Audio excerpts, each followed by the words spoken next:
Bonjour, me voici de retour avec vous pour une nouvelle chronique de la valise des mots. Aujourd'hui, je vais encore te dicter quelques mots du plus simple, peut-être au plus compliqué avec une règle d'orthographe, à savoir, munis-toi de papier et de crayon, peut-être une ardoise, et c'est parti! Attention, en avant, ça roule. Tu as peut-être vu ce défilé au 14 juillet à Paris? Oui, c'est un char d'assaut. Mais il existe aussi d'autres chars, beaucoup moins militaires. Peut-être as-tu déjà fait du char à voile sur une grande plage de Normandie? Eh bien, nous allons commencer par écrire un char. Pour les plus petits, souvenez-vous du son ch. Et ensuite, a, r, char. On y va? C'est parti. Un char. Comme chat, avec r à la fin. Un char. Top. Nous corrigeons? Allez, 4 lettres. Vous avez su écrire le ch avec le c, le h et le ar, ar. Aucune lettre muette à la fin du mot char, puisque nous allons écrire des mots de la même famille que char. Par exemple, si je vous dis un tout petit char que l'on traîne soit avec ses bras, soit avec des chevaux. C'est une charrette. Oui, maintenant, ce sont les tracteurs qui tirent les charrettes. Ici, vous avez une charrette à foin pour les moissons de cet été. Vous êtes prêts? Top! C'est parti. Une charrette. Souvenez-vous du premier mot. Charrette. Une charrette. Top. Nous corrigeons. Une charrette.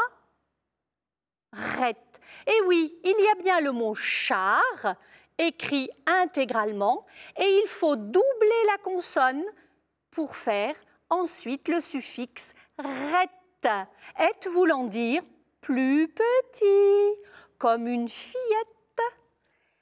Nous continuons, parce qu'avec cette charrette, nous pouvons avoir des choses un petit peu plus gros à traîner.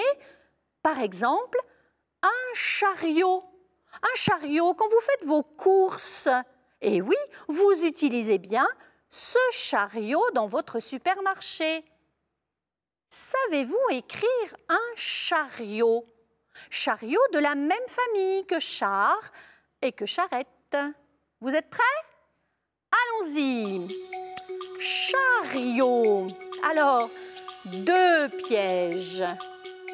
D'abord, écrire le mot char. Et que fait-on ensuite? Et enfin, une lettre muette à la fin de chariot. Saurez-vous laquelle? Top! Nous corrigeons. Alors, regardez bien ce que vous avez écrit. Parce qu'il y a plusieurs orthographes au mot chariot. Les parents, les grands-parents ont pu écrire chariot avec un seul R. Effectivement, c'était un peu une exception à cette famille de mots. Et il fallait bien mettre le T muet à la fin. C'est un vieux mot du Moyen-Âge qui vient de carriole. D'accord? Et bien maintenant, avec la rectification de l'orthographe, nous pouvons écrire chariot avec 2 R, comme la charrette. Et oui, cela simplifie l'orthographe. Nous passons au dernier mot. Savez-vous comment l'on appelle le contenu d'une charrette, le contenu d'un chariot? Regardez, ici, tous ces sacs. Eh bien, il y a un nom au contenu de cette charrette. Ça s'appelle une charretée. C'est vrai que l'on ne l'utilise plus trop, mais elle existe. À vous de l'écrire. Top, c'est parti. Une charretée. Eh bien, vous avez compris que ça venait du mot char, charrette, chariot. Et la subtilité, la règle à savoir, c'est la terminaison. Une charretée, nom féminin, mais attention aux exceptions. Top! Une charretée. Et oui, on commence bien par écrire le mot char, on double bien toujours cette consonne avec 2 R, et le T de la fin de charretée, eh bien là, ça s'écrit avec un accent aigu et un E, contrairement à l'ensemble des mots de la langue française qui se terminent en T ou en tier, comme la moitié, ça ne prend pas de E la plupart du temps. On ne met pas de E au féminin. Eh bien là, comme c'est un contenu, comme la pelletée, contenu d'une pelle, comme une cuillerée aussi, le contenu de la cuillère, eh bien on met un E à la fin de charretée. Voilà, cette règle d'orthographe est assez compliquée, mais je vous retrouve une prochaine fois pour d'autres mots, d'autres règles d'orthographe et d'autres origines des mots. Je referme ma valise.